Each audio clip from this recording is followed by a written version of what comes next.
कब आएगी वैक्सीन? क्या रशिया ने दुनिया का सबसे पहला वैक्सीन बना लिया है? ये सवाल तो आपने बहुत सुने होंगे। क्या आपको पता है कि वैक्सीन काम कैसे करता है और वैक्सीन होता क्या है? जी हाँ दोस्तों, इस वीडियो के माध्यम से हम यही जानने की कोशिश करेंगे कि आखिर वैक्सीन है क्या और यह हमारे शरीर में जाकर किस प्रकार से काम करता है। हेलो दोस्तों, मेरा नाम है विकास कुमार। आप देख रहे हैं फार्मेसी दुनिया। चलिए इस वीडियो को शुरू करते हैं। और हाँ, अगर आप इस चैनल पर नए हैं तो प्लीज़ चैनल को सब्सक्राइब कर लें, क्योंकि इस चैनल पर मैं हेल्थ से रिलेटेड वीडियो बनाता रहता हूँ। चलिए वीडियो को शुरू करते हैं। वैक्सीन दोस्तों, वैक्सीन तो एक प्रकार का एंटीजेनिक मटेरियल का बना होता है, जो कि हमारे शरीर में जाकर एंटीबॉडी का प्रोडक्शन करता है, ताकि हम किसी भी प्रकार के वायरस और बैक्टीरिया से लड़ने में सक्षम हों। आइए दोस्तों, हम जानने की ये कोशिश करते हैं कि आखिर एंटीजेनिक मटेरियल होता क्या है। दोस्तों, एंटीजेनिक मटेरियल एक तरह का एक सब्सटेंस होता है जो हम बनाते हैं किसी बैक्टीरिया वायरस से, और वो हमारे शरीर में जाता है और उस बैक्टीरिया वायरस के अगेंस्ट में एंटीबॉडी प्रोडक्शन करने में मदद करता है। दोस्तों, वैसे तो पिछले वीडियो में हमने बात कर लिया था कि इम्यूनिटी क्या है और वो इम्यूनिटी कैसे हमारे शरीर में काम करता है। अगर आपने उस वीडियो को नहीं देखा है अभी तक तो प्लीज़ उस वीडियो को जाकर देखें, क्योंकि ये वीडियो भी उससे रिलेटेड है।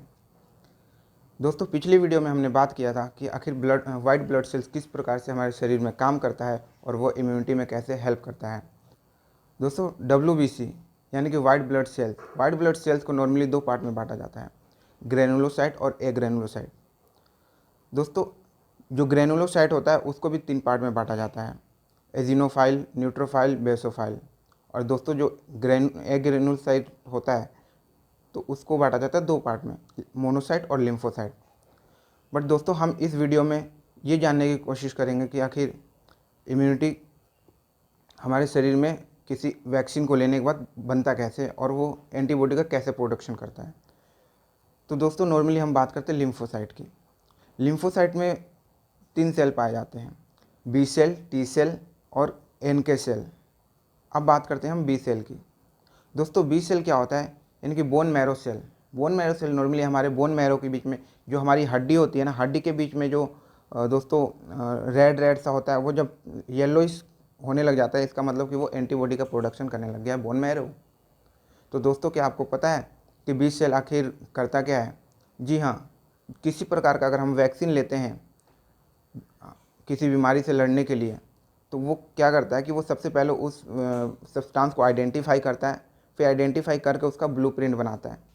दोस्तों, ब्लूप्रिंट बनाने के बाद वो क्या करता है कि एक ब्लूप्रिंट अपने पास रखता है। अगर फ्यूचर में कभी उस प्रकार की बैक्टीरिया या वायरस आता है दोबारा, तो उससे वो ब्लूप्रिंट टी सेल्स को भेज के और दोबारा से एंटीबॉडी का प्रोडक्शन करके उस बीमारी से दोबारा से लड़ा जा सके। दोस्तों, अब टी सेल क्या होता है? दोस्तों, टी सेल यहाँ पे ये होता है, थाइमस सेल भी बोला जाता है। ये भी बोन मैरो में बनता है, पर ये थाइमस में जाकर ये ग्रो होता है, इसलिए इसको हम थाइमस सेल बोलते हैं। ये टी सेल उस ब्लूप्रिंट को कैच करता है और टी हेल्पर सेल के मदद से ये क्या करता है, एक एंटीबॉडी का प्रोडक्शन करता है हमारे शरीर में। और वो एंटीबॉडी का प्रोडक्शन होने के बाद क्या होता है कि वो हमारी बॉडी में एंटीबॉडी बन जाता है, और जिसकी वजह से हम किसी स्पेसिफिक बैक्टीरिया और वायरस के अगेंस्ट में इम्यून हो जाते हैं। दोस्तों, अब हम बात करते हैं NK सेल के बारे में, नेचुरल किलर सेल्स। इसे इनेट इम्यूनिटी भी कहा जाता है। उसके पीछे का रीज़न ये होता है दोस्तों कि इस सेल में क्या होता है कि हमारे शरीर में नेचुरली तरीके से जो हमारे इनहेरिएंट प्रॉपर्टी से जो हमें इम्यूनिटी मिलती है वो इसके अंदर होता है। दोस्तों, अब बात आ जाती है कि यानी कि क्लासिफिकेशन क्या है वैक्सीन का। तो नॉर्मली वैक्सीन को तीन वे में बांटा जाता है दोस्तों, killed, inactivated vaccine, live and attenuated vaccine, और थर्ड वन है दोस्तों टॉक्सोइड। आइए अब हम एक वन बाय वन करके इस वैक्सीन को समझने की कोशिश करते हैं। दोस्तों, पहले आ गया किल्ड इनएक्टिवेटेड वैक्सीन। दोस्तों, इसमें क्या होता है कि किसी वायरस या बैक्टीरिया को हीट के मदद से या फॉर्मेलिन सॉल्यूशन के मदद से मार दिया जाता है, और फिर हमारे शरीर में उसको इंजेक्ट किया जाता है, ताकि उस वायरस और बैक्टीरिया के अगेंस्ट में हमारी बॉडी एंटीबॉडी बनाकर, और अगर उस प्रकार की बैक्टीरिया और वायरस से हम ग्रसित हैं तो उससे ठीक हो सकें। नॉर्मली वैसे प्रिवेंटिव केस में यूज किया जाता है, यानी कि अगर वो महामारी बना हुआ है तो उससे हम कैसे बच सकते हैं, इस केस में वैक्सीन को यूज किया जाता है नॉर्मली। अगर इसका एग्जांपल देखा जाए दोस्तों तो ये आता है रेबीज़ वैक्सीन। अब दोस्तों रेबीज़ वैक्सीन क्या होता है? आपने देखा होगा अगर किसी को बंदर काट लेता है या फिर कुत्ता काट लेता है या फिर बिल्ली काट लेती है, तो इस कंडीशन में हम हॉस्पिटल में जाते हैं तो डॉक्टर हमें सबसे पहले रेबीपुर की वैक्सीन लगाते हैं। वही होता है दोस्तों रेबीज़ वैक्सीन। अब सेकंड नंबर की बात करते हैं हम। इसमें आता है लाइव एटेन्यूएटेड वैक्सीन। इसमें इसकी खासियत ये होती है दोस्तों कि इसमें जिंदा किसी बैक्टीरिया और वायरस को हमारे शरीर में इंजेक्ट किया जाता है। जी हाँ दोस्तों, आपके मन में ये सवाल उठ रहा होगा, जिस वायरस और बैक्टीरिया से हम बचने के लिए वैक्सीन ले रहे हैं, अगर वही जिंदा हमारे शरीर में डाला जाएगा तो ज़्यादा घातक होगा। जी हाँ दोस्तों, आप बिल्कुल सही कह रहे हैं, बट ऐसा होता नहीं है, क्योंकि यहाँ पे एटीन्यूएटेड शब्द का प्रयोग हुआ है। एटीन्यूएटेड का मतलब होता है दोस्तों कि जो वायरस और बैक्टीरिया है, जो लाइव है, जो जिंदा है, उनकी जो जो टॉक्सिक इफेक्ट होता है ना, उसको ख़त्म कर दिया जाता है। यानी कि टॉक्सिसिटी ऑफ वायरस और बैक्टीरिया की जो होती है उसे ख़त्म करके फिर हम उसको अपने शरीर में डालते हैं, ताकि उस वायरस और बैक्टीरिया के अगेंस्ट में हमारे शरीर में एंटीबॉडी बन जाए। इसकी खासियत ये होती है दोस्तों कि ये लॉन्ग टर्म के लिए हमारी बॉडी को इम्यून करके रखता है। इसके एग्जाम्पल में हम BCG वैक्सीन कह सकते हैं, बैसिलस कैलमेट गुएरिन वैक्सीन। दोस्तों ये वैक्सीन दिया जाता है जब कोई ट्यूबरकुलोसिस से प्रिवेंटिव केस में। दोस्तों अब हम बात करते हैं थर्ड नंबर की, टॉक्सोइड की। दोस्तों टॉक्सोइड क्या होता है? आपने देखा होगा जो बैक्टीरिया होता है, अगर वो हमारे शरीर में जाता है तो वो एक्सक्रीट पार्ट निकालता है।